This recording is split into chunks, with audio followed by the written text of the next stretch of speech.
안정과 갈망. 김민주는 인천에 거주하는 30대 후반의 6급 공무원이었다.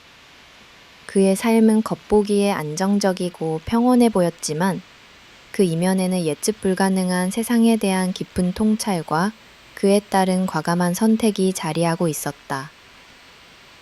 그는 한때 누구나 선망하는 대기업에 발을 들였던 촉망받는 젊은 인재였다.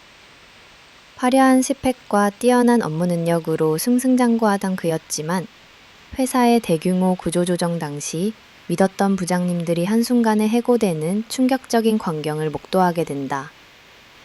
그 광경은 민준의 가슴에 깊은 불안감을 심어주었다. 저렇게 유능한 분들도 한순간에 옷을 벗는구나.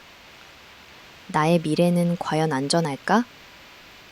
그는 이 질문에 대한 답을 찾기 위해 고뇌했고 결국 안정적인 삶을 최우선으로 삼는 길을 택했다.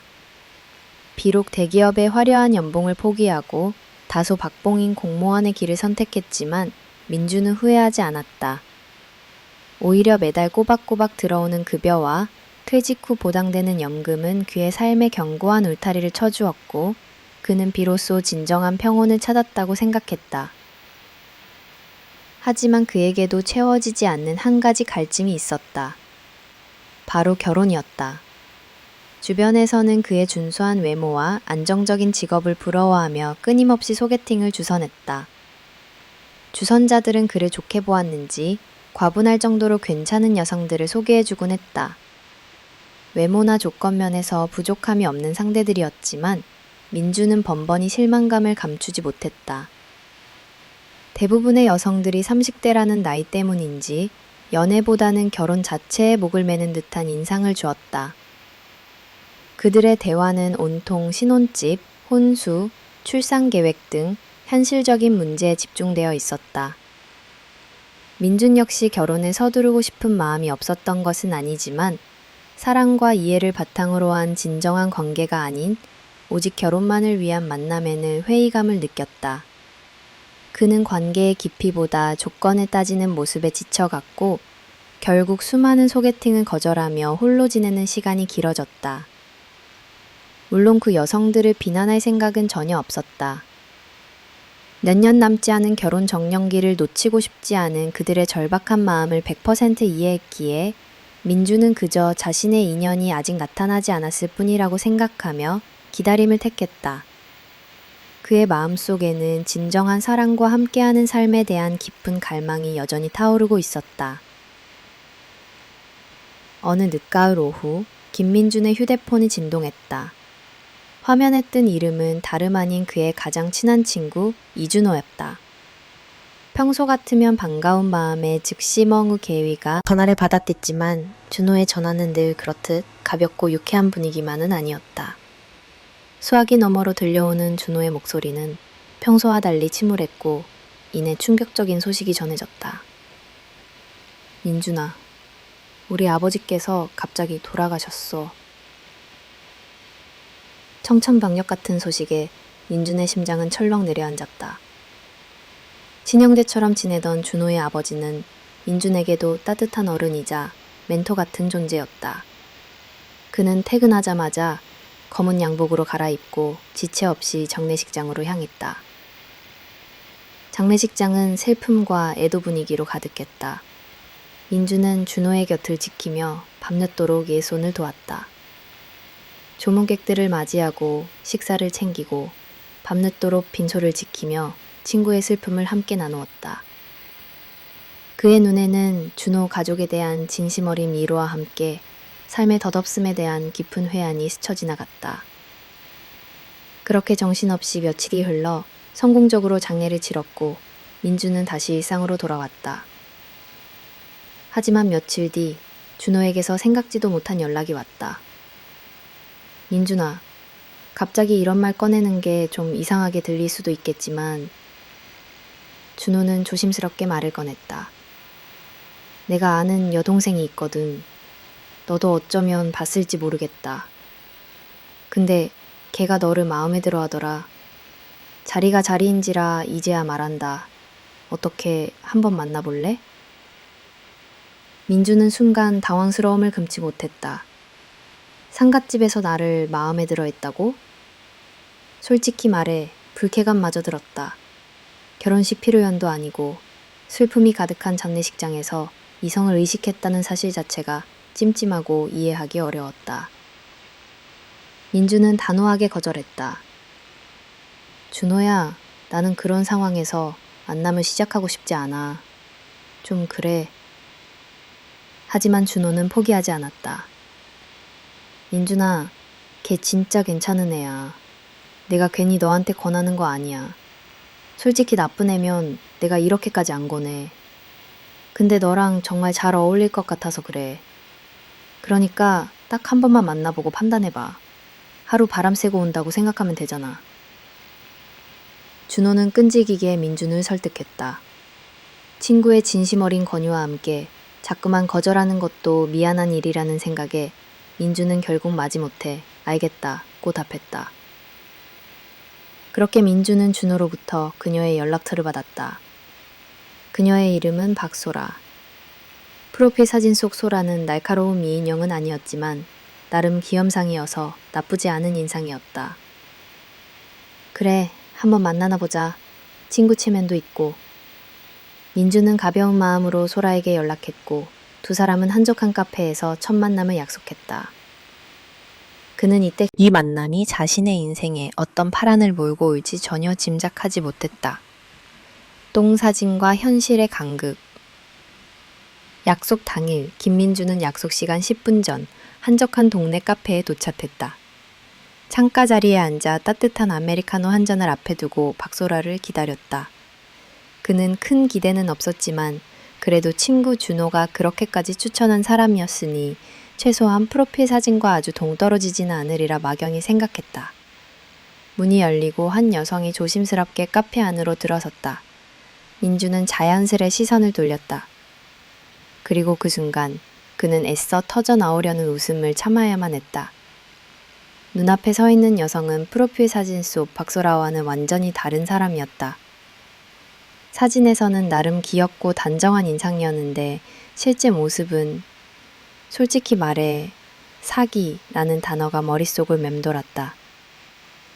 와, 제가 여자들 사진발에 많이 속아봤고 실제로 당하기도 해봤지만 정말 이 정도까지 사기치는 사람은 처음 보네요. 민준의 머릿속에서는 이 생각만이 맴돌았다. 그녀의 얼굴은 사진보다 훨씬 통통했고 이목구비는 흐릿했으며 피부는 사진처럼 보정된 듯 매끄럽지 못했다. 무엇보다 사진에서 느껴지던 발랄하고 생기 넘치는 분위기는 온데간데 없고 어딘가 모르게 위축되어 보였다. 마치 포토샵 필터를 10겹 이상 씌운 것처럼 현실과 사진 속 인물 사이에는 거대한 간극이 존재했다. 민주는 속으로 비명을 질렀다.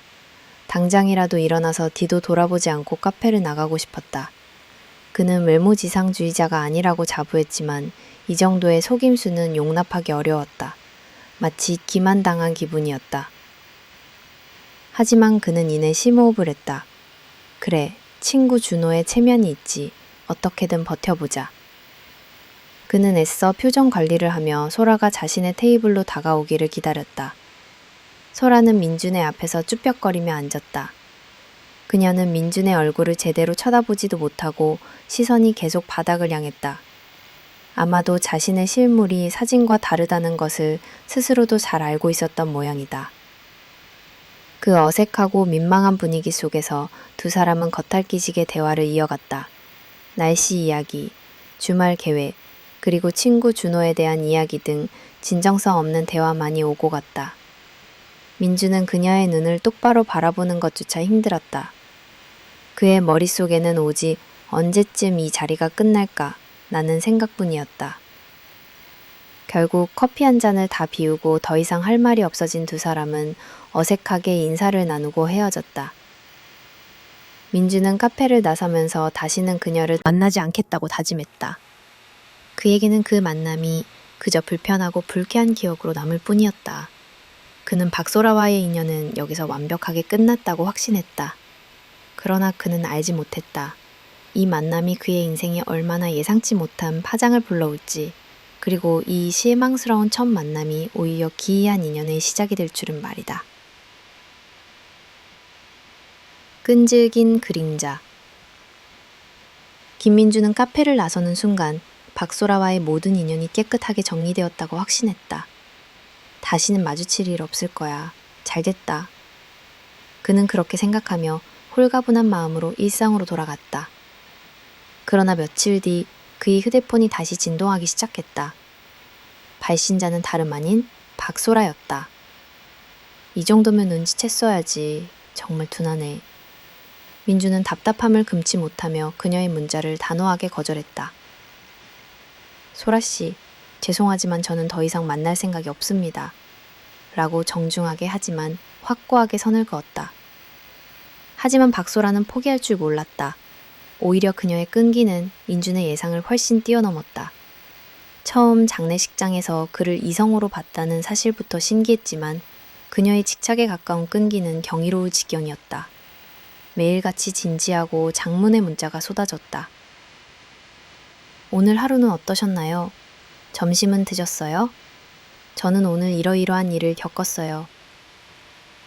마치 오래된 연인처럼 시시콜콜한 일상부터 깊은 속마음까지 담은 문자 메시지들이 민준의 휴대폰을 가득 채웠다. 민준은 읽지도 않고 삭제하기 일쑤였지만 그녀의 노력은 멈추지 않았다.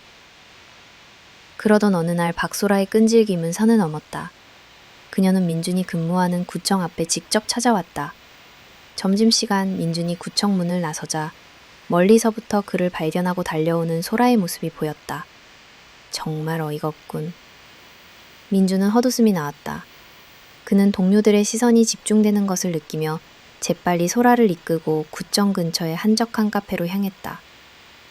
시끄러운 시선들로부터 벗어나자마자 민주는 더 이상 참을 수 없다는 듯 진지한 얼굴로 소라를 마주했다. 소라씨, 미안하지만 제가 하는 말을 잘 못 알아들으시는 것 같아서 솔직하게 말씀드릴게요. 민준의 목소리에는 단호함이 묻어났다. 그는 조금의 망설임도 없이 자신의 모든 불만을 토해냈다. 저는 소라씨가 마음에 들지 않습니다. 솔직히 말하면 외모도 직업도 제가 원하는 이상형과는 거리간이다. 그는 소라의 눈을 똑바로 바라보며 말했다. 절 외모 지상주의에 찌든 놈이라고 생각하셔도 좋고 속물이라고 생각하셔도 좋습니다. 하지만 저는 저의 이상형과 결혼하고 싶습니다. 그러니 더 이상은 저를 찾아오지 말아주세요. 정중하게 부탁드립니다. 민주는 더 이상 할 말이 없다는 듯 자신이 주문한 커피조차 마시지 않고 자리에서 일어나 카페를 나섰다. 그의 등 뒤로 소라의 멍한 표정이 느껴지는 듯 했지만 그는 뒤돌아보지 않았다. 이 정도면 그녀도 이제 그만 포기할 것이라고 그는 확신했다. 자신의 감정을 솔직하고 가감없이 드러냈으니 더 이상의 미련은 없을 것이라고 믿었다. 그는 이 잔인할 만큼 솔직한 고백이 박소라를 영원히 자신의 삶에서 지워낼 수 있는 마지막 방법이라고 생각했다. 하지만 민주는 그때 알지 못했다. 그의 단호함이 오히려 박소라의 불굴의 애지를 더 불태우는 극복제가 될 줄은, 그리고 그의 삶에 그녀의 그림자가 생각보다 더 길게 드리워질 것이라는 사실도 말이다. 샴예, 반전의 서막. 김민주는 다음날 아침 출근길이 유난히 불편했다. 전날 박소라에게 날카로운 말을 내뱉었음에도 불구하고 그의 마음 한구석에는 찜찜함이 남아있었다. 그리고 예상대로 사무실에 들어서자마자 동료들의 수군거림과 의미심장한 시선이 그를 향했다. 와, 김대리, 능력 좋네. 미인에게 구청 앞에서 기다리게 하다니. 무슨 일이야? 여자친구 생겼어? 온갖 소문이 이미 파다하게 퍼져 있었다. 민주는 애써 태어난 척하며 아닙니다. 이미 끝난 사이입니다. 라고 못 박았지만 그의 귀는 내내 화끈거렸다. 그렇게 박소라의 존재는 민준의 기억 속에서 희미해지는 듯 했다. 시간은 흘러 계절이 2번 바뀌었다. 가을의 쌀쌀함은 사라지고 어느덧 싱그러운 봄바람이 불어오는 3개월 뒤 민준의 휴대폰이 다시 한번 울렸다. 알 수 없는 번호였지만 왠지 모르게 익숙한 느낌에 화면을 들여다본 순간 그의 눈썹이 살짝 치켜 올라갔다. 발신자는 박소라였다. 짧은 안부 문자였다. 김민준 씨, 잘 지내시나요? 요즘 날씨가 많이 풀렸는데 건강은 어떠신지요? 민주는 자신도 모르게 피식 웃음이 나왔다. 참, 이 여자의 끈기란 정말 대단하다 싶기도 하고. 3개월이라는 시간이 모든 것을 잊게 해줄 것이라 생각했는데 그녀는 마치 그림자처럼 다시 나타났다. 이상하게도 이번에는 그녀의 연락이 불쾌하지 않았다. 오히려 오랜만이라 그런지 묘한 반가움마저 느껴졌다. 어쩌면 지난번 자신의 독설에 그녀가 완전히 떠났을 거라 예상했기에 다시 나타난 그녀의 모습이 신기하게 다가왔을지도 모른다. 민주는 잠시 고민했다. 다시 단호하게 거절할까? 아니면 한 번쯤 응답해 줄까? 그에게는 마침 특별한 약속도 없었고 주말은 늘 그렇듯 혼자였다. 그래, 어차피 할 일도 없는데 바람이나 쉴 겸 한번 만나나 보자. 그는 호기심 반, 무료한 반으로 소라에게 답장을 보냈다. 그렇게 두 사람의 두 번째 만남이 성사되었다. 약속 장소에 나타난 소라는 이전과는 사뭇 다른 모습이었다. 지난번 첫 만남에서는 다소 캐주얼하고 평범한 차림이었는데 이번에는 마치 그에게 잘 보이고 싶다는 듯 깔끔한 정장 차림. 단정하게 빗어 넘긴 머리카락과 은은한 화장, 그리고 세련된 색감의 재킷은 그녀의 이미지를 한층 밝고 성숙하게 보이게 했다. 마치 고급 파스타집이나 레스토랑에 가야 할 것 같은 차림이었다. 하지만 민주는 그녀를 보며 빙긋 웃었다. 굳이 이렇게까지 꾸미고 나올 필요가 있었을까? 이번에야말로 질려 떨어지게 해줘야겠군. 그는 문득 곱창이 당겼다. 기름 냄새 자욱하고 시끌벅적한 곱창집이야말로 그녀가 질려 떨어지게 만들 완벽한 장소라고 생각했다. 소라 씨, 파스타나 레스토랑보다는 오늘은 곱창이 당기는데 어떠세요? 민주는 그녀의 화려한 차림과는 어울리지 않는 제안을 던졌다. 소라는 순간 당황한 듯 했지만 이내 환한 미소를 지으며 네, 좋아요. 오빠가 드시고 싶은 걸로 가요. 라고 답했다. 그렇게 민주는 소라를 데리고 동네의 허름한 곱창집으로 향했다. 시커먼 아저씨들 사이에서 곱창 기름이 튀는 불판 앞에서 소라는 의외의 모습을 보여주었다. 그녀는 곱창을 매우 맛있게 먹었다. 질겅질겅 씹는 소리마저 경쾌하게 들릴 정도였다. 심지어 민준이 비워내는 소주잔을 끊임없이 채워주기까지 했다. 오빠, 한 잔 더 받으세요. 그녀의 얼굴에는 진심 어린 미소와 함께 자신을 꾸미지 않는 편안함이 묻어났다. 그 모습을 지켜보던 민주는 내심 놀랐다. 그는 그녀가 기름 냄새에 질색하거나 시끄러운 분위기에 불편해하며 일찍 귀가할 줄 알았다. 하지만 소라는 전혀 그렇지 않았다. 오히려 곱창을 즐기고 그에게 최선을 다해 배려하는 모습에서 민주는 묘한 감동을 느꼈다. 도도하고 차가운 여자들보다 이렇게 나를 생각해주고 있는 그대로의 나를 받아주는 사람이라면 만나봐도 괜찮지 않을까? 그의 마음속에 자리 잡았던 외모에 대한 편견과 첫 만남의 불쾌감은 곱창 기름과 소주와 함께 녹아내리는 듯 했다. 민주는 자신도 모르게 소라에게서 이전에 보지 못했던 새로운 매력을 발견하고 있었다. 그것은 계산되지 않은 순수함과 배려하는 따뜻함이었다. 이 순간 민준의 오랜 솔로 생활에 그리고 그의 다쳤던 마음에 예상치 못한 반전의 서막이 오르고 있었다. 고창, 구창마이 하모만 민준이 장이는 반 마음의 문이 열리다. 곱창집에서의 두 번째 만남 이후 김민준과 박소라의 관계는 예상치 못한 방향으로 흘러가기 시작했다. 민준은 처음에는 그저 가벼운 만남, 심심풀이 삼아 몇 번 더 만나볼 생각이었다. 여전히 그녀의 외모가 이상형과는 거리가 멀었고 첫 만남에서의 실망감도 완전히 사라진 것은 아니었다. 하지만 소라를 만날수록 그는 그녀에게서 이전에 소개팅으로 만났던 그 어떤 여성들에게서도 찾을 수 없었던 특별한 매력을 발견하게 되었다. 소라는 꾸밈 없고 솔직했다. 그녀는 민준의 직업이나 재산에 대해 캐묻지 않았고 미래 계획을 강요하지도 않았다.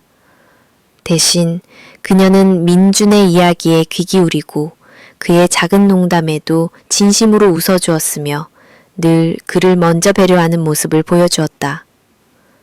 민준이 좋아하는 음식이라면 어디든 함께 갔고 그의 취미에 관심을 보이며 함께 시간을 보내려 노력했다.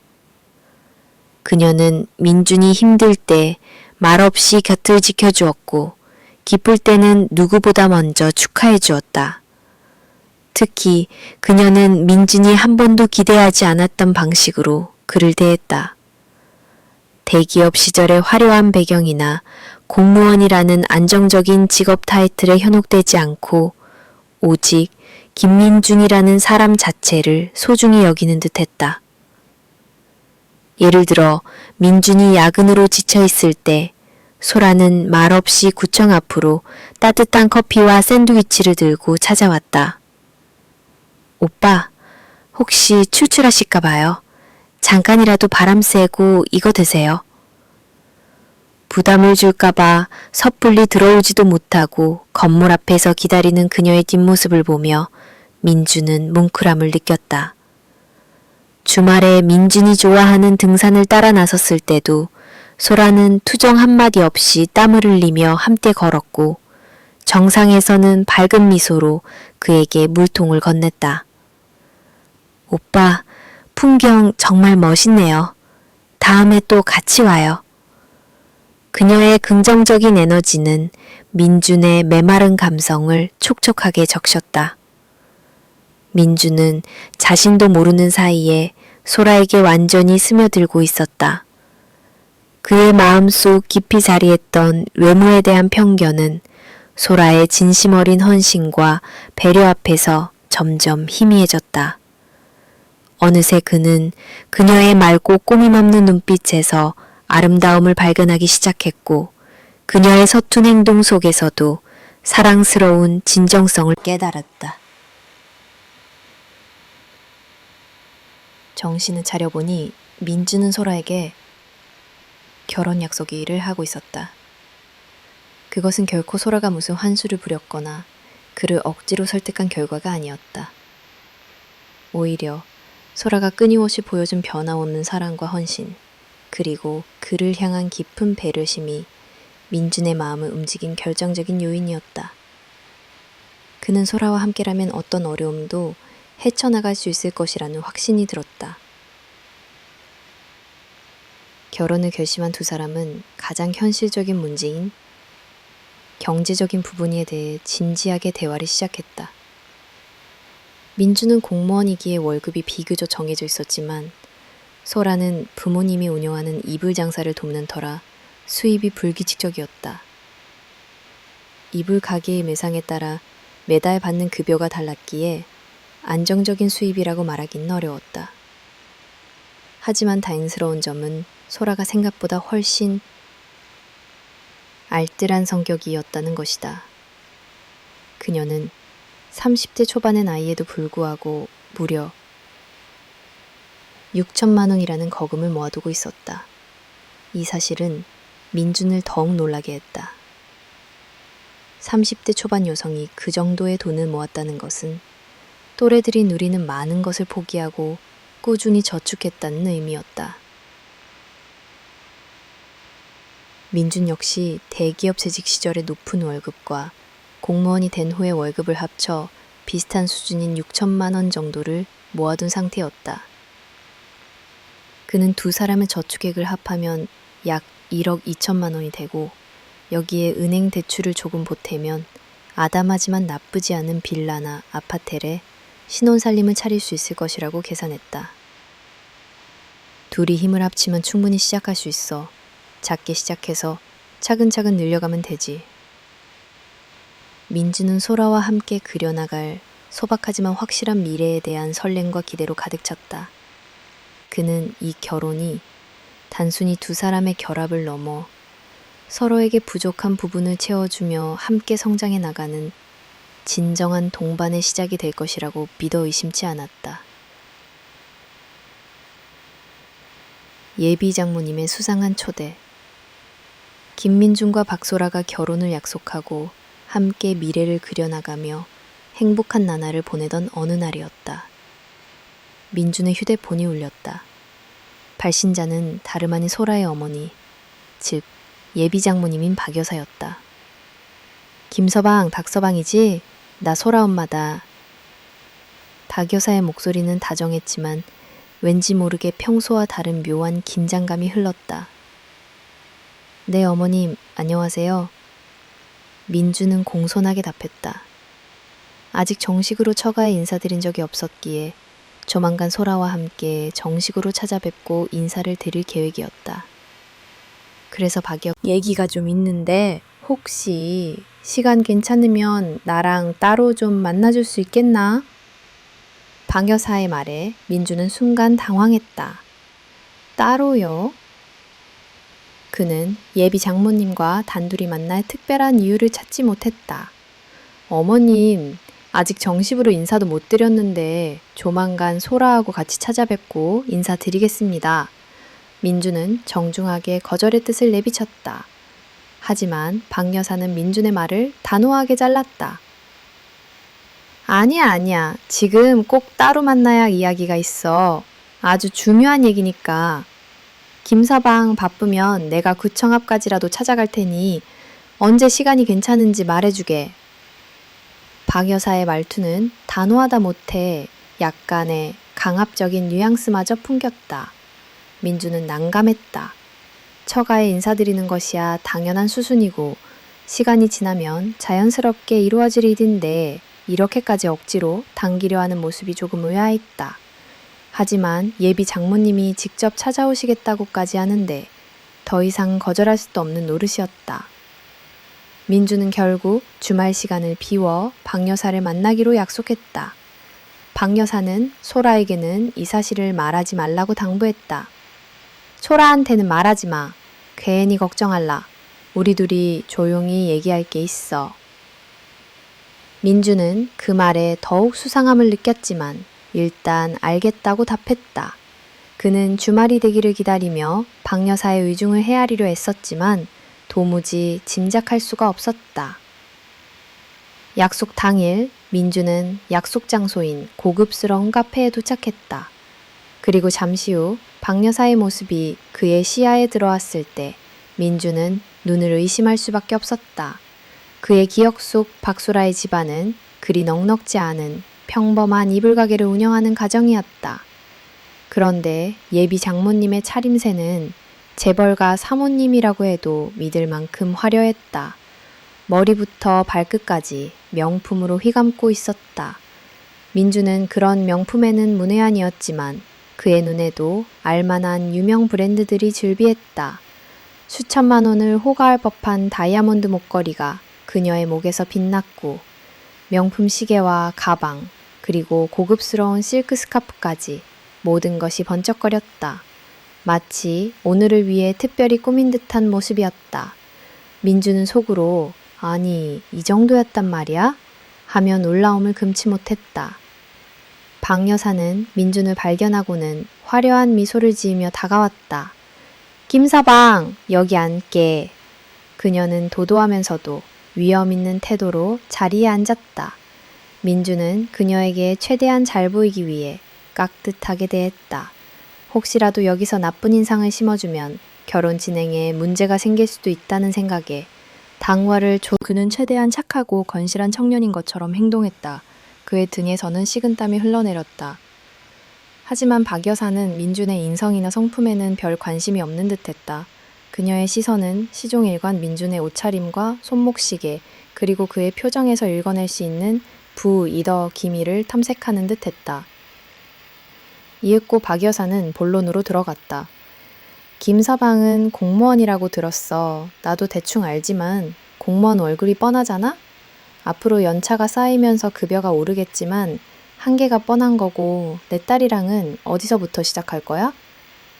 그녀의 질문은 거침없었고 날카로웠다. 민주는 당황했지만 애써 침착하게 대답했다. 저와 소라가 함께 모은 돈으로 작게 시작해서 차근차근 늘려갈 계획입니다. 박 여사의 입가에 비웃음 같은 미소가 스쳤다. 아무리 세상이 변했다지만 남자 쪽에서 집 정도는 준비하는 게 예의인 거 알고 있지? 그녀는 마치 당연한 이치를 말하듯 차갑게 덧붙였다. 민주는 숨이 막혔다.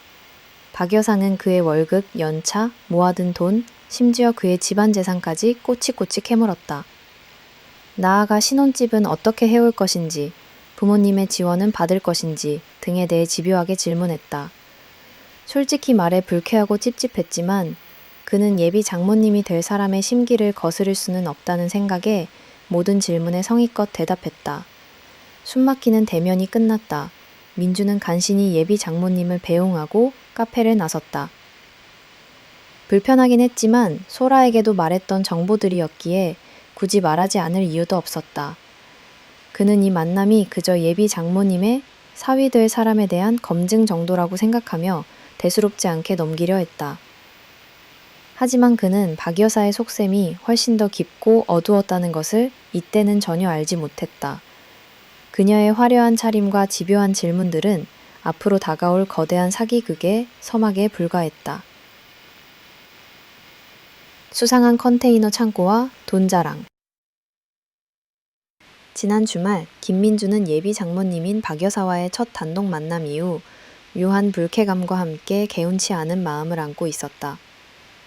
그녀의 화려한 차림새와 노골적인 재산 질문은 민준의 예상 범주를 벗어나는 것이었다. 그는 그 만남이 그저 사위될 사람을 탐색하는 기싸움 같은 것이라 애써 치부하려 했다.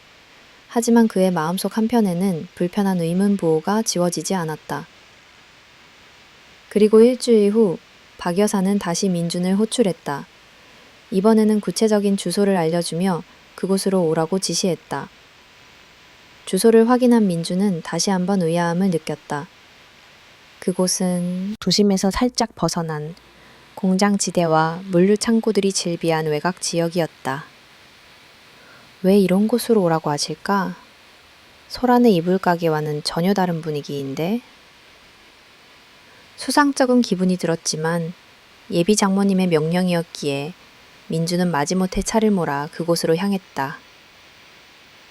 약속 장소에 도착하자 민준의 눈에 들어온 것은 수십 개의 거대한 컨테이너 박스들이 덩치를 자랑하며 늘어서 있는 풍경이었다. 녹슨 철골 구조물과 흙먼지 나뉘는 바닥, 그리고 작업복 차림의 사람들이 분주하게 오가는 모습은 지난번 박 여사의 화려한 이미지와는 전혀 어울리지 않았다. 그곳에서 박 여사는 마치 기다렸다는 듯 화려한 옷차림 그대로 민준을 맞이했다. 그녀의 얼굴에는 이전보다 더욱 강렬한 자신감과 과시욕이 서려 있었다. 김서방, 여기는 내가 해외에서 직접 수입한 이불들을 보관해 놓은 창고라네. 박 여사는 마치 거대한 보물 창고를 공개하듯 의기양양하게 설명했다. 민주는 고개를 끄덕이며 그녀를 따라갔다. 박 여사는 컨테이너 문을 하나하나 열어 젖히며 민준에게 다채로운 디자인과 소재의 이불들을 보여주었다. 유럽풍의 화려한 자수 이불부터 실크, 캐시미어 등 고급 소재의 이불까지 그 종류와 규모는 상당했다. 확실히 이불 장사를 크게 하시긴 하는구나. 민주는 내심 감탄했다. 이 정도 규모라면 다 팔면 꽤 큰 돈이 될 것이라는 생각이 들었다. 하지만 문제는 박 여사의 태도였다. 그녀는 이불들을 보여주는 내내 몇 번이고 강조했다. 김서방, 이 이불들을 다 팔면 얼마가 남을 것 같나? 이걸 재투자해서 팔면 또 얼마가 되겠어? 나는 이런 식으로 돈을 불려왔다네. 그녀는 마치 엄청난 사업 수완을 가진 사업가인 양 자신의 재력을 뽐내기에 여념이 없었다. 마치 민준에게 내가 이 정도 능력이 있는 사람이니 내 딸과 결혼하는 것을 영광으로 알아라 라고 말하는 듯 했다. 민준은 예의상 와 정말 대단하십니다 어머님 이라고 맞장구를 치며 그녀의 뒤를 졸졸 따라다녔다. 그렇게 무려 2시간 가까이 민주는 박 여사의 이불 사업 브리핑과 돈자랑에 끌려다녀야 했다. 기름 냄새와 먼지, 그리고 박 여사의 과시욕이 뒤섞인 공간에서 민주는 진이 빠지는 것을 느꼈다. 마침내 박 여사는 민주는 사무실 용도로 개조된 한 컨테이너로 데리고 들어갔다. 간이 테이블 위에는 믹스커피 2잔이 놓여 있었다.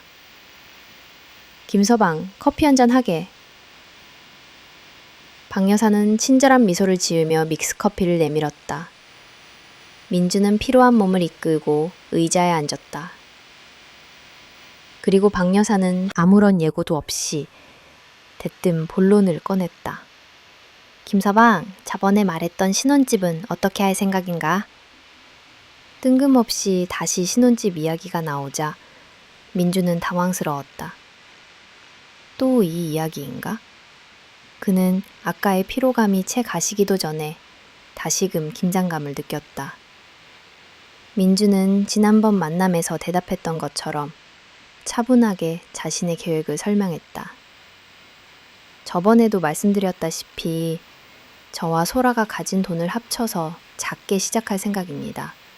대출을 조금 보태서요. 박 여사의 미소가 사라졌다. 그녀의 눈빛은 순간 차갑게 변했다. 아니, 내가 저번에 신혼집은 남자 쪽에서 하는 게 예의라고 했는데 김서방 못 알아들은 건가? 아니면 잊어버린 건가? 그녀의 목소리에는 명백한 불만이 담겨 있었다. 민주는 난감했다. 그는 자신의 소신을 지키고 싶었다. 어머님, 저는 어릴 적부터 자수성가하는 것이 꿈이었습니다. 그래서 양가의 도움은 받고 싶지 않습니다.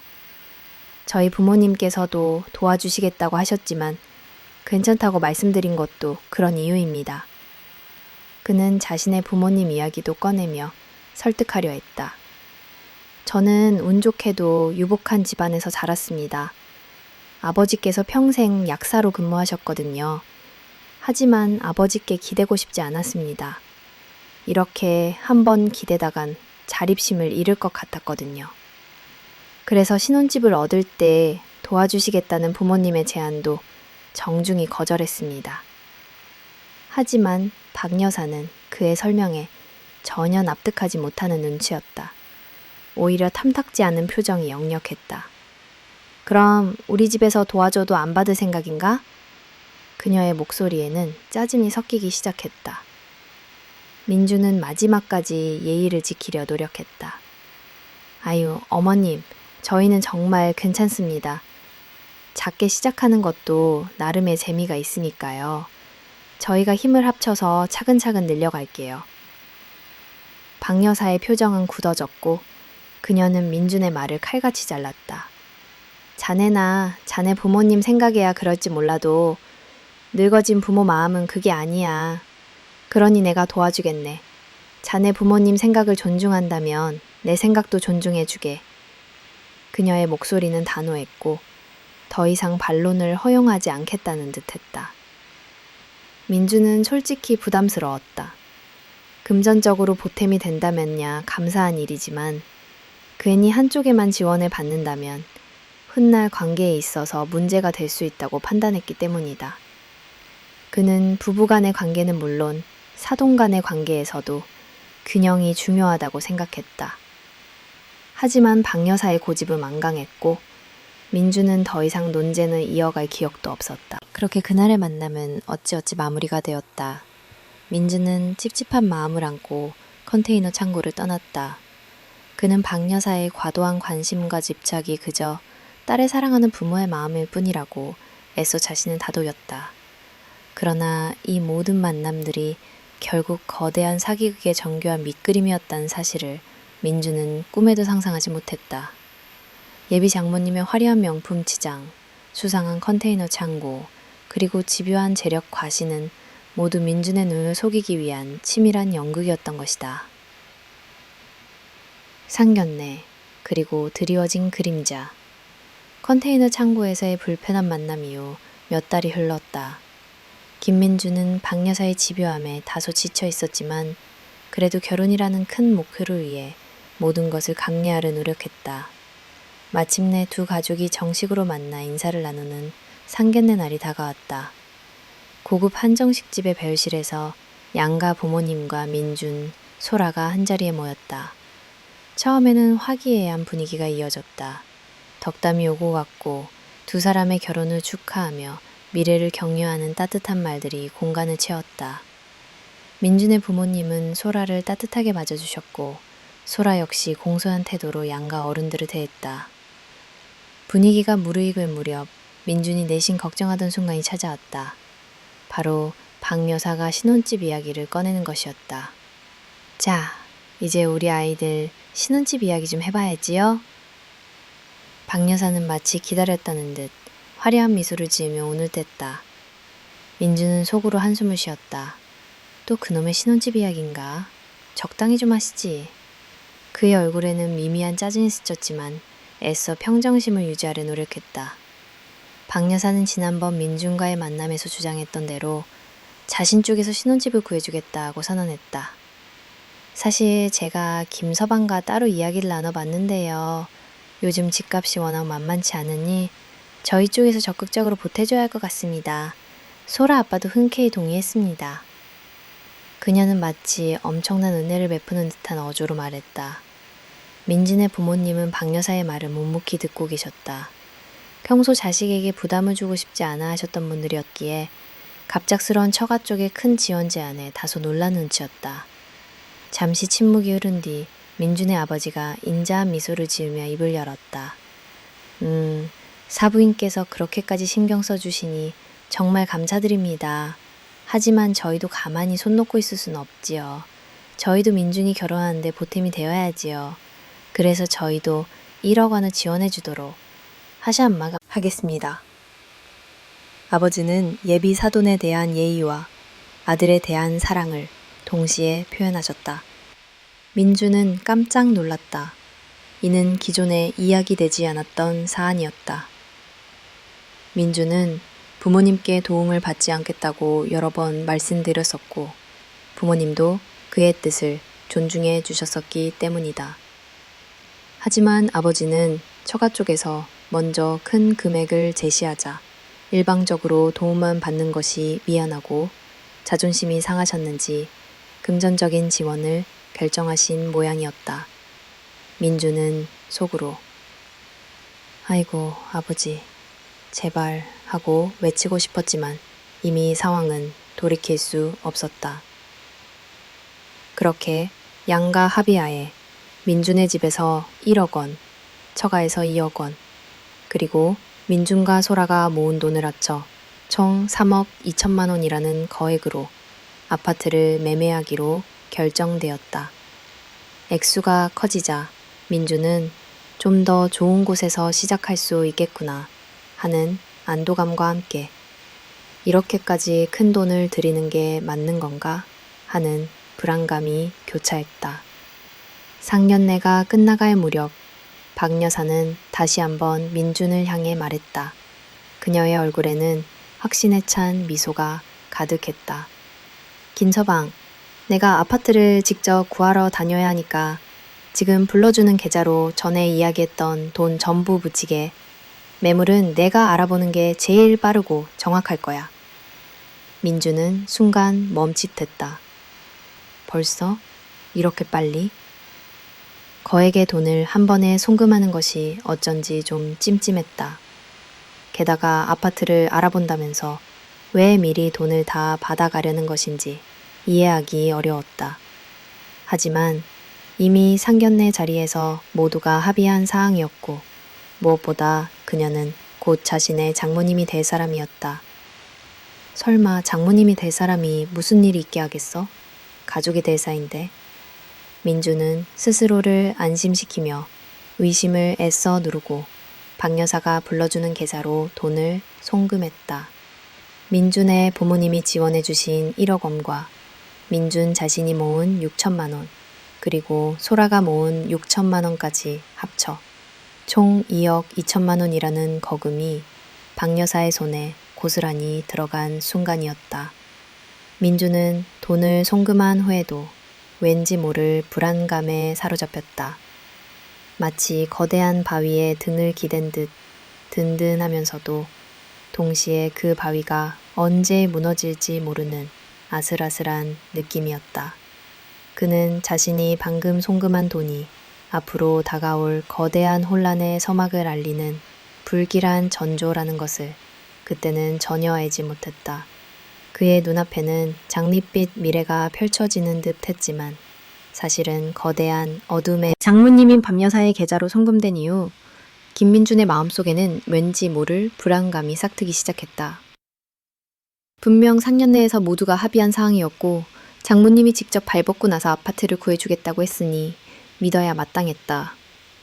하지만 시간이 아무리 흘러도 박여사로부터 집을 구했다는 연락은 오지 않았다. 설마 이분이 이렇게 빨리 움직일 리가 없지. 좋은 집은 원래 구하기 힘드니까. 민주는 스스로를 합리화하며 애써 불안감을 잠재웠다. 하지만 시간은 야속하게도 빠르게 흘렀다. 결혼식은 한 달 앞으로 다가왔고 식은 여행에서 돌아오면 당장 들어가 살 집이 필요한 상황이었다. 이제는 여유를 부릴 때가 아니었다. 빵빵 무소식인 박여사 때문에 민준의 가슴은 답답함으로 가득 찼다. 그는 참다 못해 결국 박여사에게 연락을 드렸다. 어머님, 안녕하세요. 다름이 아니라 혹시 신혼집은 어떻게 진행되고 있는지 여쭤보려고 전화드렸습니다. 곧 결혼식이라. 민주는 최대한 정중하게 하지만 내심 초조한 마음을 숨기지 못하고 물었다. 박 여사는 그의 목소리에서 조급함을 느꼈는지 예상외로 차분한 목소리로 답했다. 아, 김서방. 집 구하는 중이라네. 좋은 집을 고르려다 보니 시간이 좀 걸리네. 금방 끝날 테니 조금만 기다려주게. 그녀의 목소리는 평온했지만 그 속에는 묘한 여유가 느껴졌다. 민주는 역시 쉽게 되는 일이 없지 하며 일주일을 더 기다렸다. 그러나 일주일이 지나도 여전히 박 여사로부터 아무런 연락이 없었다. 민주는 다시 한번 전화를 걸었다. 이번에는 목소리에 초조함이 더해졌다. 어머님, 혹시 집 계약은 언제쯤 하실 수 있을까요?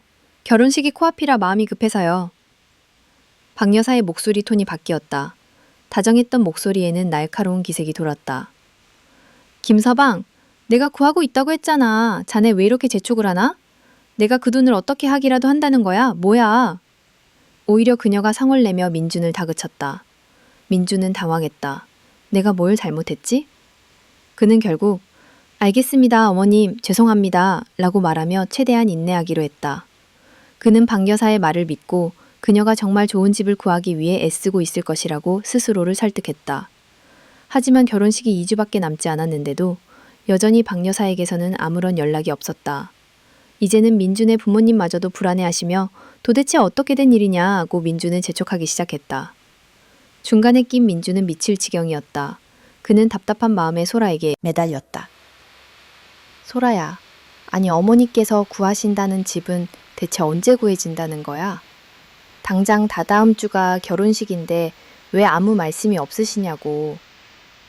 민준의 목소리에는 짜증과 초조함이 뒤섞여 있었다. 소라 역시 난감한 듯한 목소리였다. 나도 모르겠어, 오빠. 나도 매일 엄마한테 묻고 있긴 한데 계속 구하는 중이라는 말씀만 하셔. 그래도 조금만 더 기다려보자. 엄마가 그 돈을 뭐 어떻게 하기라도 하겠어. 소라의 목소리에는 엄마에 대한 맹목적인 믿음이 섞여 있었다. 하지만 민주는 더 이상 기다릴 수 없었다. 아, 됐고. 그냥 우리가 구하든지 아니면 우리 부모님이 구하게 하시든지 해야겠다. 더 이상 못 기다려. 민주는 박 여사에게 직접 연락을 시도했다. 하지만 이번에는 전화조차 잘 연결되지 않았다. 몇 번이고 연속해서 전화해도 받지 않았다. 민주는 불안감이 극에 달했다. 설마 아니겠지? 그렇게 10번 가까이 연달아 전화를 걸자 간신히 전화가 연결되었다. 어머님, 왜 이렇게 전화가 안 되세요? 집은 대체 어떻게 된 겁니까? 구하긴 구하셨어요? 아니, 구하러 다니는 중이긴 하신 겁니까? 민주는 다그치듯 말했다. 그의 목소리에는 더 이상 참을 수 없는 분노와 절박함이 배어 있었다. 하지만 민준과 달리 박 여사는 여전히 느긋했다. 그녀의 목소리에서는 미안함보다는 뻔뻔함이 더 느껴졌다. 미안해, 김서방. 내가 열심히 구하고 있긴 한데 좋은 데를 구하려다 보니까 돈이 조금 부족해서 조금 늦었네. 이제 몇 천만 더 구하면 되니까 조금만 기다려. 민주는 정말 어이가 없었다. 뭐 얼마나 대단한 아파트를 구한다고 그렇게 오래 걸린단 말인가? 그리고 돈이 부족하다니. 그는 화를 억누르고 물었다. 얼마나 부족하신데요? 박 여사는 딱 3천만 원만 더 있으면 된다고 태연하게 말했다. 민주는 일단 눈에 보이는 뭔가라도 필요했기에 계약금이나 중도금만이라도 먼저 넣으라고 제안했다. 하지만 박 여사는 황당한 이유를 댔다.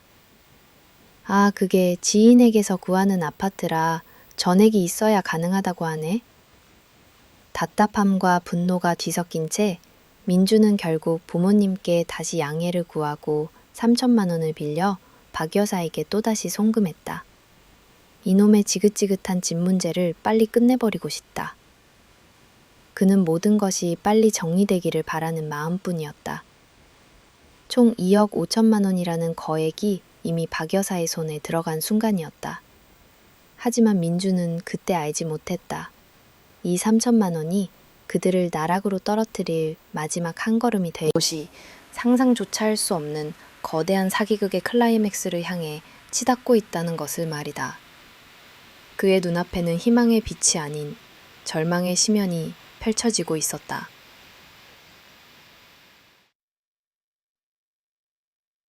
파국 그리고 터져버린 진실. 3천만 원을 추가로 송금한 뒤 김민주는 한숨 돌리며 이제는 정말 모든 것이 순조롭게 진행될 것이라 믿었다. 하지만 그의 희망은 며칠 만에 산산조각났다. 약속했던 며칠이 지나고 또 며칠이 지나도 박 여사로부터는 아무런 연락이 없었다. 신혼집 계약 소식은커녕 작은 문자 한 통도 오지 않았다. 민준의 마음속에서는 불안감이 확신으로 변하기 시작했다. 설마, 정말 설마. 더 이상은 참을 수 없었다. 결혼식은 불과 일주일 앞으로 다가왔고 부모님은 매일같이 도대체 어떻게 된 일이냐며 민준을 다그쳤다.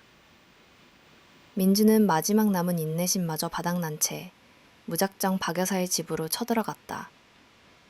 그의 심장은 분노와 배신감으로 격렬하게 요동쳤다. 현관벨을 누르고 몇 번을 기다려도 인기척이 없자 민주는 문을 두드렸다. 어머님, 어머님, 저 김민준입니다. 문 좀 열어주세요. 몇 번의 외침 끝에 마침내 문이 열리고 박 여사의 얼굴이 빼꼼히 나타났다. 그녀의 표정은 당황한 기색이 역력했다. 김서방, 왜 또 여기까지 찾아와서 그러나? 내가 뭐 집을 안 구하고 싶어서 안 구했나? 일 처리를 하다 보면 늦어질 때도 있는 거지. 박 여사는 오히려 큰 소리치며 민준을 나무랐다. 민준은 더 이상 그녀의 뻔뻔한 연기를 참을 수 없었다. 그의 목소리는 분노로 격앙되어 있었다. 늦어지는 것도 정도가 있지. 이게 대체 뭐 하시는 겁니까? 당장 결혼식이 일주일밖에 안 남았는데 왜 아무 말씀이 없으세요? 계약 안 하셨죠? 그는 박 여사의 눈을 똑바로 응시하며 다그쳤다. 됐으니까 저희 돈 돌려주세요. 단칸방에 들어가든 고시원에 들어가든 저희가 알아서 할 테니까 당장 그 돈 돌려주시라고요. 민주는 예비 장모님이고 뭐고 이성을 잃은 듯 소리를 질렀다. 그의 인내심은 이미 한계에 다다른 지 오래였다. 하지만 박 여사의 다음 말은 민준을 더욱 경악하게 만들었다. 김서방, 그게 나 지금 돈이 없네. 그녀는 마치 아무렇지도 않다는 듯 말했다. 이건 또 뭔 신선한 개소리인가? 민주는 피가 거꾸로 솟는 듯했다. 그는 억지로 침착하려 애쓰며 물었다. 네? 지금 뭐라고 하셨어요? 그럼 제 돈, 우리 부모님 돈, 그리고 소라 씨 돈, 총 2억 5천만 원이 다 어디로 갔다는 말씀이세요? 박 여사는 얼굴색 하나 변하지 않고 변명하기 시작했다. 아니, 그게 10,000원. 내년에 팔 이불 수입하느라 그 돈을 사용했다네. 김서방이 이불 장사에 대해 잘 몰라서 그러는데 이것도 유행이라는 게 있어서 매물을 미리미리 사둬야 해. 안 그러면 적자가 난다니까. 나중에 더 큰 돈 벌려고 하는 거니까 너무 상심하지 말게. 내가 설마 김서방이랑 김서방 집안 돈을 떼어 먹겠어? 그녀는 마치 어쩔 수 없다는 듯 오히려 민준을 타이를 듯한 태도를 취했다. 그리고 일단 결혼식부터 올리고 월세방에 임시로 살고 있으면 내가 이 이불들 다 팔아서 지금 구할 수 있는 집보다 훨씬 더 좋은 집을 마련해 줄 테니까. 민주는 그녀의 뻔뻔함에 어처구니가 없었다. 분노가 머리끝까지 치솟았다. 그는 방금 들었던 3천만 원이라도 당장 돌려달라고 했다. 그 돈은 부모님께 임시로 빌린 돈이었기 때문이다. 하지만 박 여사는 그것마저도 줄 수 없다고 단호하게 말했다. 분노로 얼굴이 벌개진 민주는 마지막 확인 사살을 하기로 했다. 어머님, 그럼 집을 구하려고 노력하시긴 하셨어요? 정말 노력하신 게 맞아요? 그는 떨리는 목소리로 물었다. 박 여사는 당당하게 고개를 끄덕였다. 그럼 당연하지. 내가 좋은 집 구하려고 얼마나 바쁘게 뛰어다녔는데. 그럼 좋습니다.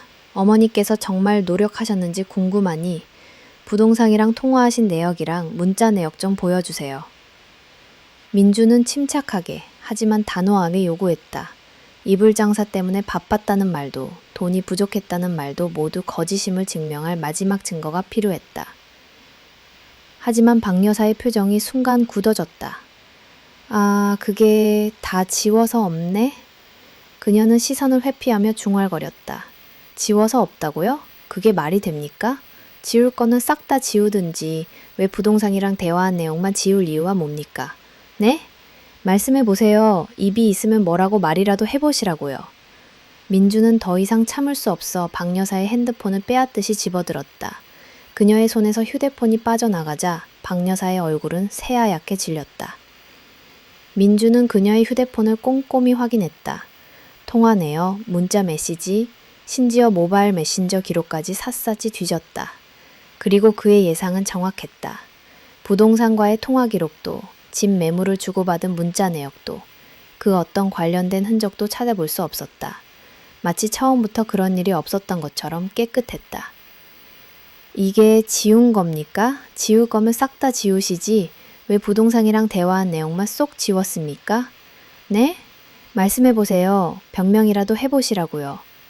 민준의 목소리는 아무 말도 하지 못하고 입술만 달싹였다. 그녀의 눈동자는 불안하게 흔들렸다. 그 침묵 속에서 민주는 모든 것을 깨달았다. 예비 장모님은 처음부터 아파트를 알아볼 생각조차 없었다는 것을, 처음부터 모든 것이 계획된 사기였다는 것을. 속았다는 생각에 분노가 치밀어 올랐다. 자신은 물론 평생을 성실하게 살아오신 부모님까지 속였다는 생각에 우라통이 터져 숨쉬기조차 힘들었다. 민주는 이를 악물고 마지막 말을 내뱉었다. 됐고요. 파혼하겠습니다. 이딴 사기꾼 집안하고는 결혼 안 하니까 당장 파혼하자고요. 민주는 파혼 선언을 하고 박 여사의 집을 박차고 나왔다. 박 여사는 멍한 상태로 뒤따라 나오지도 못했다. 그 순간 박소라가 민준의 뒤를 쫓아나오며 울먹였다. 오빠, 엄마한테 사정이 있어서 그래. 내가 다 설명할게. 제발. 민주는 소라의 애원에도 아랑곳하지 않았다. 그는 이미 이성을 잃은 상태였다. 너도 알고 있었지? 전부 알고 있었잖아. 이 사기꾼아. 똑같은 것들끼리 아주 난리 났다. 난리 났어. 그냥 사라져. 서 꺼지라고. 민주는 거친 말을 쏟아내며 소라를 뿌리치고 그곳을 벗어났다. 그의 눈에는 이미 증오만이 가득했다. 그의 가슴 속에는 사랑과 신뢰가 무너져 내린 거대한 폐허만이 남았다.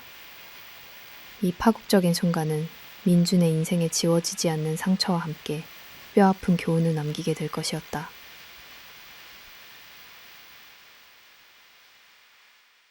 피민준의 파혼 선언은 그저 시작에 불과했다. 그의 분노는 화라산처럼 타올랐고 배신감은 온몸을 갉아먹는 듯했다. 그는 즉시 부모님께 그간의 모든 사정을 소상히 말씀드렸다.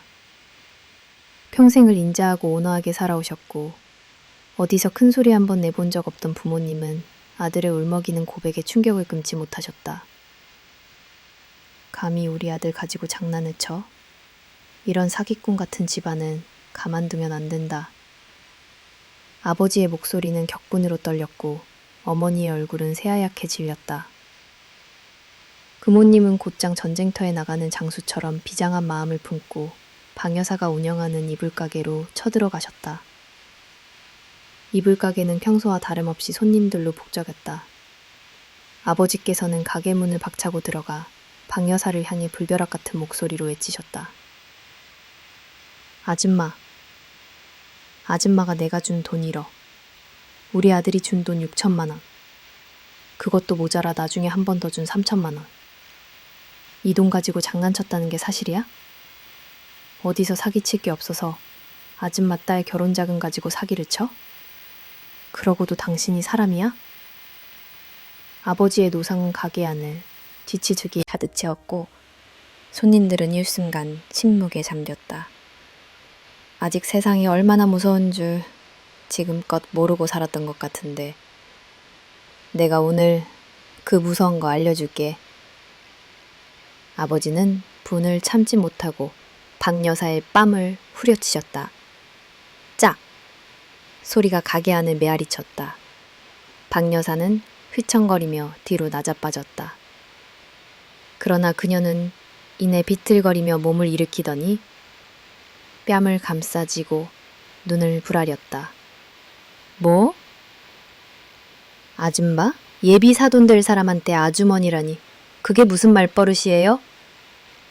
듣기에는 교양 있고 성품 좋으시다고 들었는데 말하는 꼬락서니 보니까 다 거짓말이었네. 어쩐지 생긴 것도 어디 시장에서 고기나 썰 줄 아는 백정 노인네처럼 생겨가지고서는 감히 누구한테 아줌마래. 그리고 내 뺨을 때렸다 이거지? 뭐? 나보고 세상 무서움을 알려준다고? 어? 내가 그거 오늘 알려줘야겠네. 요즘 뺨 한 대 값이 얼마인 줄 알아? 아무리 적게 받아도 200만 원이야. 그건 알긴 아냐고? 요즘 장사도 안 돼서 골치 아픈데 오늘 뺨값 제대로 받아봐야겠네. 어디 돈 많으면 때려봐. 어디 때려보라니까. 왜? 뺨값 물기 무서워? 왜 못 때리는데? 거봐. 때리지도 못할 거면서 말은 이렇게. 흥!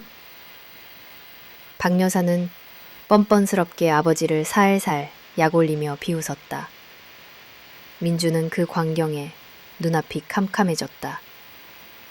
이런 파렴치한 인간이 있다니.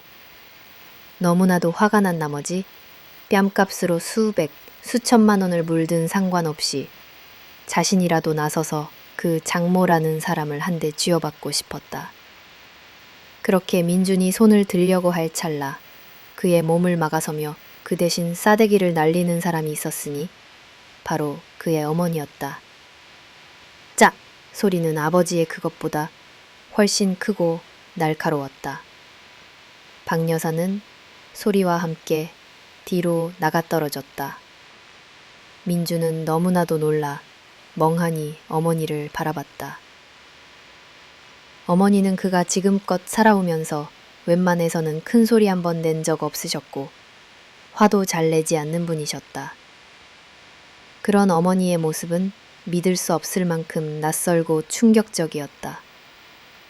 어머니는 불꽃 튀는 눈으로 박 여사를 노려보며 말했다. 야, 너 가만히 듣고만 있으려니까 안 되겠네. 이 가까운 돈을 사기친 사람이 어디서 그런 개뼈다귀 같은 소리를 하고 난리야? 너 딸 하나 보내준 게 고마워서 결혼시키고 좋은 집에서 살라고 돈 보내줬더니 감히 우리한테 사기를 쳐? 내가 안 되겠다. 내 남편, 내 아들 대신에. 셋째는 뭐겠어. 넌 그냥 내 손에 죽어줘야겠지. 일로 와? 어머니는 그 순간부터 박 여사의 머리채를 잡고 인정사정 없이 흔들기 시작했다. 박 여사는 요리조리 피하면서 야, 이거 안 놔. 이거 안 놓을 거야? 너 경찰에 신고하기 전에 이거 제발 놓으라고! 소리쳤다. 어머니는 콧방귀를 뀌었다. 그래. 신고해라. 신고해. 너 같은 여자는 내가 벌금이 얼마가 나오든 간에 홍군형 내줄 테니까. 박 여사는 어머니의 괴력에 힘에 부치고 무서웠는지 맨발로 이불 가게를 뛰쳐나가 도망치더니 직접 경찰에 신고를 했다. 얼마 후 경찰차가 사이렌을 울리며 이불 가게 앞에 섰다. 경찰은 현행범으로 민준과 그의 부모님을 체포했다. 저 여자 하나 때문에 아버지, 그리고 어머니까지. 다른 차도 아니고 경찰차 뒷좌석을 타고 경찰서라니. 민주는 허탈함과 분노가 뒤섞인 채 경찰서로 향했다. 그들은 경찰서에서 조사를 받고 늦은 밤이 되어서야 귀가할 수 있었다. 경찰서에 다녀온 뒤 민주는 아무리 생각해도 이대로는 넘어갈 수 없는 일이라고 판단했다. 그는 박 여사를 사기죄로 고소하기로 결심했다. 다행히 아버지의 친구분 중에 변호사로 일하시는 분이 계셨다. 그분은 특수통 출신으로 검사 경력이 18년에 달하는 베테랑 변호사였다. 민준과 아버지는 그분을 찾아가 그동안의 일을 상세하게 말씀드렸다.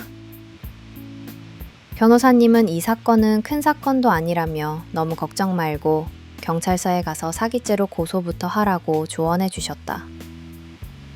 민주는 곧바로 경찰서에 가서 고소장을 제출하고 박 여사에게 보낸 입금 내역, 통화 내역, 문자 내역, 그리고 충격적인 음성 녹음 내역 등을 증거로 제출했다. 그 이후의 일은 일사천리로 진행되었다. 역시 특수통 출신 변호사의 조언은 달랐다. 그리고 2주 정도 지났을 무렵 민주는 경찰서에서 박 여사를 마주치는 일이 생겼다. 박 여사는 민준을 보자마자 불평을 쏟아냈다. 김서방, 자네 꼭 이렇게까지 해야 되나? 그래도 어쩌면 내 사위 될 뻔한 사람인데 이건 너무 지나치지 않아? 내가 조금만 기다려주면 좋은 집 구해서 준다고 했잖아. 그걸 못 기다려주고 이 나이에 경찰서나 다니고 있고 쪽팔려서 못 살겠네. 민주는 더 이상 참지 않았다. 저기 장군님, 아니 아줌마, 아직도 정신 못 차렸어요? 소라한테 미안하지도 않고 소라가 불쌍하지도 않으세요? 소라가 무슨 죄예요? 그 사람은 부모 잘못 만난 죄밖에 없어요. 지금 얼마나 상처받고 힘들어하는지 딸 생각은 안 하시냐고요. 내가 정말 결혼은 웬만하면 하려고 지가 했는데 당신 같은 딸 낳을까봐 결혼 못하겠네요. 민주는 뼈아픈 진실을 쏟아냈다. 그리고 이야기 들으셨는지 모르겠는데 곧 이 사건 검찰로 넘어가는 거 아시죠? 그 전에 저한테 사기쳐서 가져간 돈 주지 않으면 돈은 돈대로 어떻게든 받고 콩밥은 콩밥대로 먹여줄 거니까 그런 줄 아세요. 아시겠어요? 민주는 단호하게 경고하며 그 자리를 벗어났다. 그리고 얼마 후 박 여사는 정말 감옥에 갈 수 있다는 것을 실감했는지 저녁 늦게 민준의 집으로 찾아왔다. 2억 5천만 원이라는 큰 돈을 가지고 장난을 쳤으니 민준과 합의하지 않으면 감옥에 갈 것이 뻔했기 때문이었다. 그녀는 현관문 앞에서 무릎이라도 꿇을 듯 오열하며 사과했다. 내가 잘못했네. 전화로 사과하면 진정성이 통하지 않을 것 같아서 이렇게 직접 찾아왔어. 사실 그 돈으로 다른 데 투자를 좀 했는데 그게 일이 잘 풀리지 않아서 빨리 집을 구해주지 못했네. 물론 날 신혼집 할 돈으로 투자를 했다는 것 자체가 참 말도 안 되는 일이지만 주위에서 그곳에 투자만 하면 2배로 불려준다고 하기에 그 말에 현혹돼서 그만. 정말 미안하네. 그리고 사부인 내외분께도 정말 죄송합니다. 세상 물정 잘 안다고 생각했는데 제가 정말 인생을 잘못 살았네요. 피해보신 돈은 내일 당장이라도 입금해 드릴 테니까 부디 너그럽게 용서해 주세요. 이 일 때문에 제 딸도 저랑 인연 끊겠다며 집을 아예 나가버렸어요. 전 딸에게도 씻을 수 없는 죄를 진 천하의 나쁜 년입니다. 그러니 딸에게도 다시 한번 두모 노릇이라도 하게 용서를 해주십시오. 다시 한번 정말 죄송합니다. 이렇게 무릎이라도 꿇을게요. 그녀의 오열이 진심인지 아니면 감옥에 가지 않기 위한 연기인지는 알 수 없었다. 하지만 민준의 부모님은 더 이상 감정적으로 대하고 싶지 않았다. 용서해 줄 것도 모두 없습니다. 내 돈만 입금하면 고소를 취하해 드리겠습니다. 그렇게 말하고는 박 여사를 돌려보냈다. 정말 다음 날 박 여사는 어떻게 마련했는지 모르겠지만 2억 5천만 원을 모두 송금했다. 약속대로 민준과 부모님은 박 여사에 대한 고소를 취하해 주었다. 그리고 이 모든 일로 가장 상처받았을 박소라에게서 장문의 문자가 왔다. 오빠, 정말 미안해요. 좋은 여자 만나서 잘 살아요. 그 문자를 받고 민주는 너무나 가슴이 아팠다. 어쩌겠는가. 이미 엎질러진 물을 다시 그릇에 담을 수는 없는 노릇이었다. 민준의 길고 험난했던 결혼 준비는 그렇게 막을 내렸다. 그는 이번 일을 통해 참 많은 것을 배웠다. 가장 큰 가르침은 연애와 결혼이 다르다는 것이었고, 아무리 척하나 시댁이 될 사람들이라고 해도 금전적으로는 무조건 믿어서는 안 되겠다는 생각도 들었다. 평생을 철저하고 조심스럽게 살아오신 그의 부모님조차 앞으로는 더 조심하면서 살아야겠다며 놀란 가슴을 쓸어내리셨다. 민주는 앞으로 여자를 만나게 된다면 신혼집을 구하는 것이든 결혼식장을 구하는 것이든 모든 것을 전적으로 자신이 주도해서 하려고 한다. 만약 상대방 쪽만 철석같이 믿었다가 이번 일처럼 파혼을 겪게 될 수도 있기 때문이다. 이 사연을 듣는 모든 분들께서도 예비 시댁이나 예비 처가라고 무조건 믿지만 마시고 따져볼 건 확실하게 따져가면서 결혼을 진행하시길 바란다. 만약 그렇지 않는다면 민준처럼 어처구니 없는 일을 겪게 될 수도 있을 테니까. 민준의 이야기는 여기서 끝이 났다. 짧지 않은 사연에 함께해준 모든 이들에게 진심으로 감사하다.